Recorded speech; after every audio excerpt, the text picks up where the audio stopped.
Hello दोस्तों, स्वागत है आपका डीके सिंह ऑनलाइन क्लासेस में। आज हम लोग एनसीईआरटी क्लास 10th का मैथ पढ़ेंगे। क्लास 10th के मैथ के अंतर्गत हम लोग लेसन 1.1 देखते हैं। लेसन 1.1 हमारा है वास्तविक संख्याएं, जिसको इंग्लिश में बोलते हैं रियल नंबर्स। और क्वेश्चन नंबर 2 देखने से पहले सबसे पहले आप लोग मेरे प्लेलिस्ट में जाइए और प्लेलिस्ट में जा करके क्वेश्चन नंबर 1 का पूरा क्वेश्चन जो है देख लीजिए।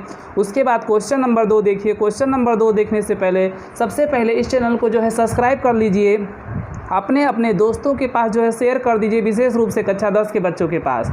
इसके बाद जो है लाइक कीजिए और क्वेश्चन ख़त्म होने के बाद जो है कमेंट बॉक्स में जा करके कमेंट ज़रूर कीजिए। ठीक है, अब हम लोग देखते हैं। सवाल दिया है, दर्शाइए, दूसरा नंबर सवाल देखेंगे। दर्शाइए कि कोई धनात्मक विषम पूर्णांक 6q+1 या 6q+3 या 6q+5 के रूप का होता है। ठीक है, तो इसमें सभी में 6 दिखाई दे रहा है।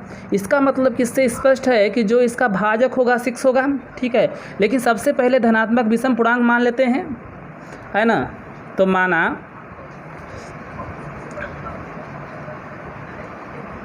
धनात्मक विषम पूर्णांक बराबर a मान लेते हैं।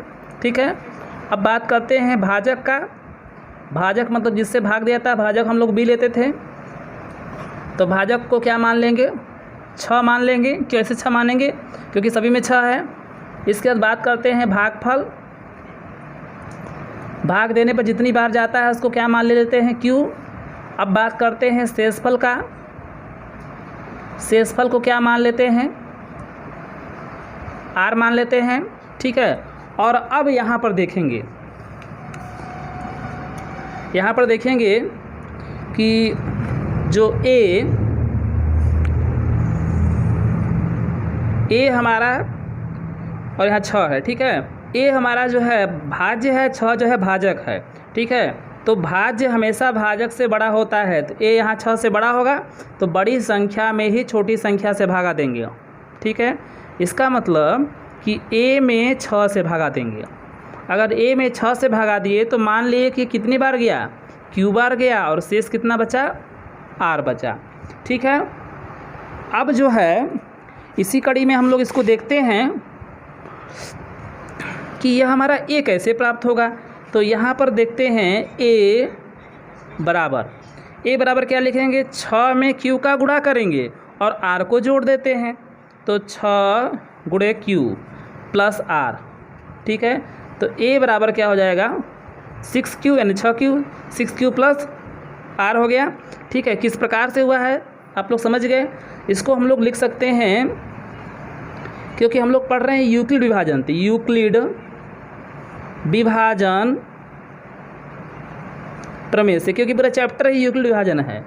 प्रमेय, या इसको क्या बोलते हैं? यूक्लिड विभाजन प्रमेयिका। ठीक है, इसको देखते हैं। तो सूत्र आप लोग जानते होंगे। सूत्र क्या होता है? भाज्य बराबर भाजक गुणे भागफल प्लस शेषफल। ठीक है, तो इसमें भाज्य क्या है? a है, a लिख दिए। भाजक जिससे भाग दिया था, किससे भागा दे रहे हैं? 6 से। भाजक यहाँ 6 हो जाएगा। भागफल की बात करते हैं। भागफल भाग देने पर जितनी बार जाता है q बार गया, q हो गया इसका भागफल। शेष जो बचता है वो शेष हो गया।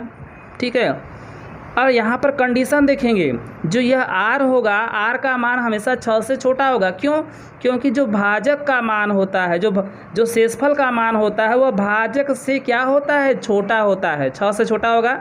इसका मतलब कि 0 से जो है बड़ा होगा r का मान, या बराबर हो सकता है, और लेकिन 6 से क्या होगा?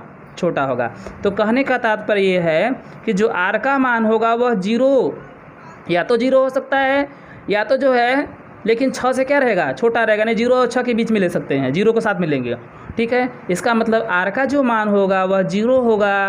1 2 3 4 5। ठीक है, यानी r का मान 0 से लगाई 5 तक, 1 0 1 2 3 4 5। ठीक है, 6 नहीं हो सकता है, क्योंकि जो शेषफल होता है हमेशा भाजक से क्या होता है? छोटा होता है। इसलिए 6 से छोटा नहीं, 5 तक संख्याएं ले सकते हैं। ठीक है। अब जो है इसको हम लोग समीकरण नंबर 1 मान लेते हैं, ठीक है ना।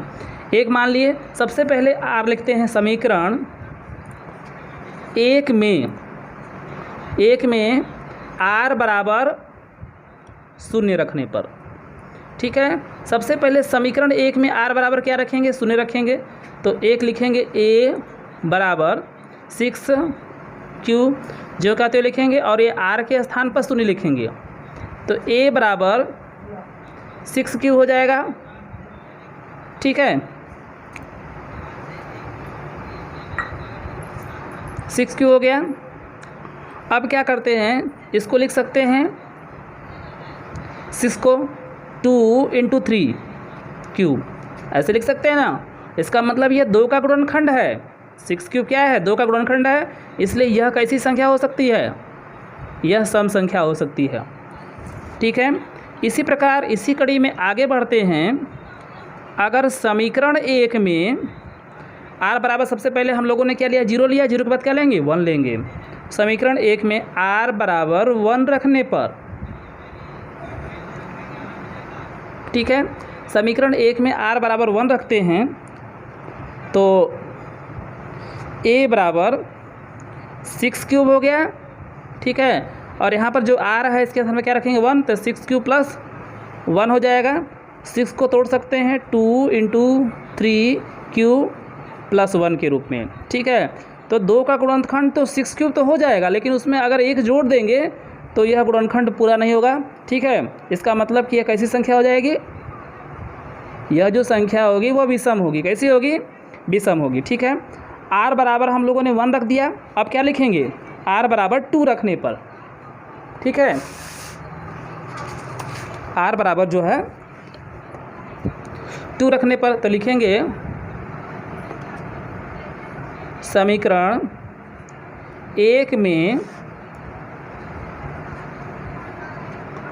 आर बराबर 2 रखने पर।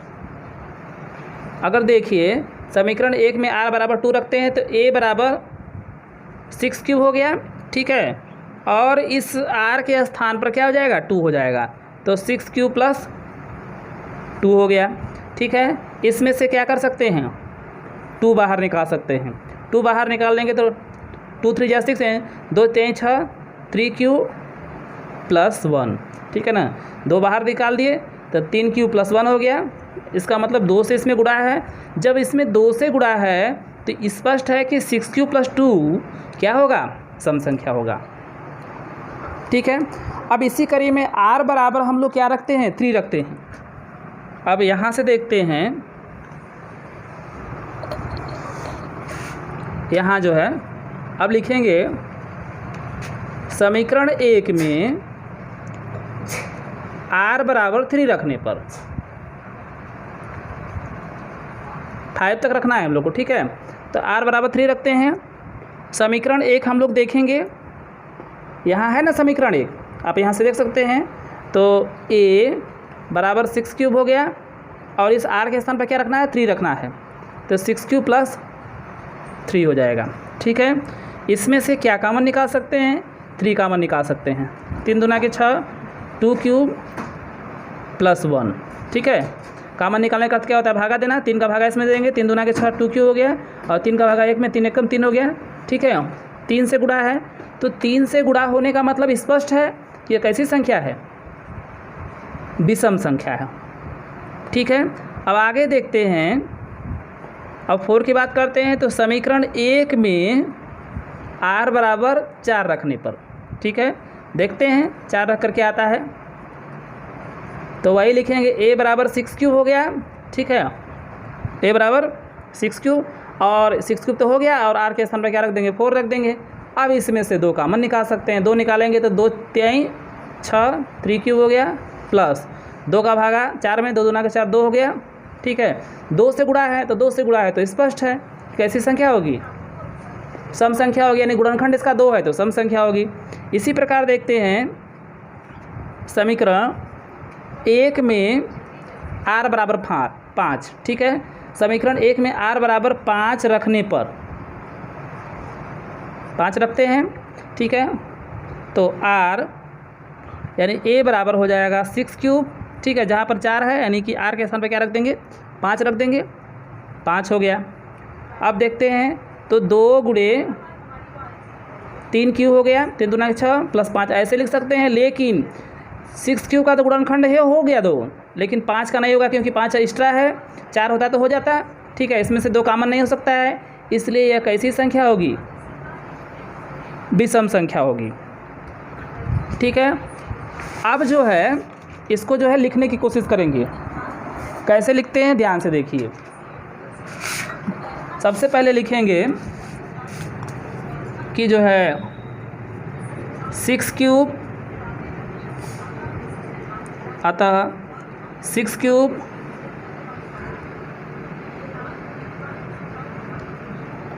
क्यूब प्लस 2, 6 क्यूब प्लस 4 का गुणनखंड, ठीक है, का गुणनखंड 2 है, ठीक है। वहाँ साल में दिखाया गया है 6 क्यूब प्लस 2, 6 क्यूब प्लस 4 का जो गुणनखंड है वह 2 है, 2 है। तो अगर गुणनखंड 2 है तो यह समधन पूर्णांक है। कैसा है, समधन पूर्णांक है, ठीक है। जबकि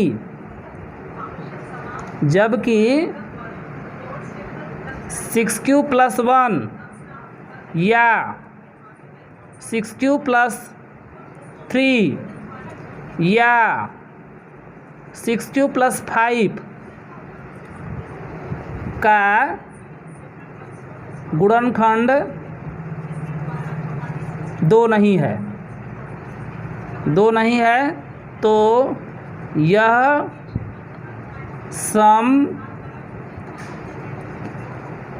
पूर्णांक नहीं है, ठीक है। जब 2 नहीं है तो समधन पूर्णांक नहीं है, और जब समधन पूर्णांक नहीं है तो इससे स्पष्ट है सम नहीं है तो क्या है, विषम है, ठीक है। तो लिखेंगे इसलिए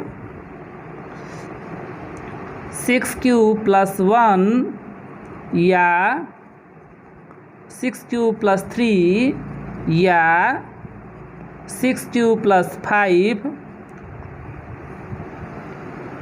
ठीक है, कोई विषम धन पूर्णांक है, ठीक है। ये सिद्ध करना था तो इसको लिख देंगे इति सिद्धम, या इंग्लिश में प्रूव्ड भी लिख सकते हैं, इति सिद्धम। थैंक्स।